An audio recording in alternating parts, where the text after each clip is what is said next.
So it has been a while since I last made a video. I got sidetracked with a few things. First of all, I changed jobs recently, going from one research facility to another one.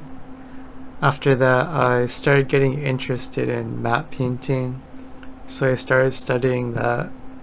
Then I got interested in oil painting again, so I've been practicing digital portraiture painting, following along with a few classes I'm signed up in. Anyway, excuses aside, here is the next Kasucast. This is a character design that I did for fun. It's been a really long time since I sketched and did line art for a character. Usually I just sculpt it in ZBrush, then start texturing, so things might look a little wonky.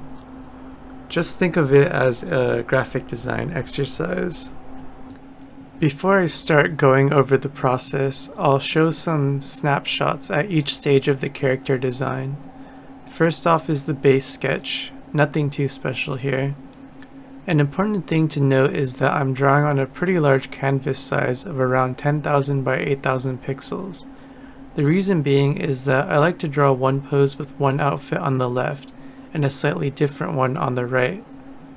Next up is the clean line work, which is also pretty standard if you're doing some kind of cel-shaded character design. One thing I want to mention here is the brush I used for the lines. It's named Kyle's Ultimate Charcoal Pencil, and it comes with the Photoshop default brushes. When everything looks fine outline-wise, I saturate the line work with a reddish color. After that, I lay in my flat colors. Each flat color gets its own layer, so I have a lot of layers. At this stage, this is usually already considered enough for a first pass stage in a character concept. Each flat color is on its own layer, so you can change up the color scheme extremely quickly. Next is shading or rendering, also pretty straightforward here.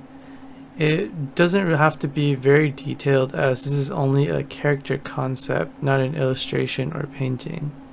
To get better visual clarity on the characters, I change the color of the background.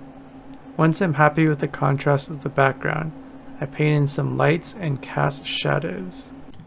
After that, it's just a matter of finishing the layout. In this case, I'm creating a character that's from the universe of another character I sculpted last year, which is this jester. In that world, certain factions try to manufacture meaning in a world where natural resources have become scarce. As a result, they artificially construct higher order beings in order to distract people from various kinds of economic and social corruption.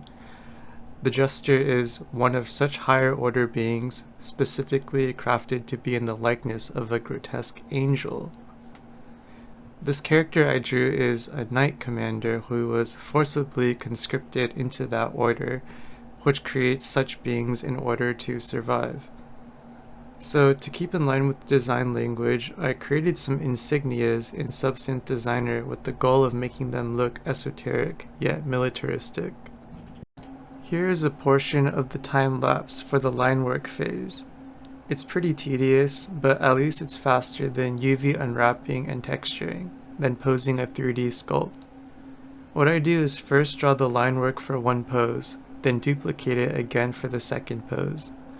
I use a mask to mask out the pieces of the old line work that are occluded by clothes and accessories on the second pose's line work.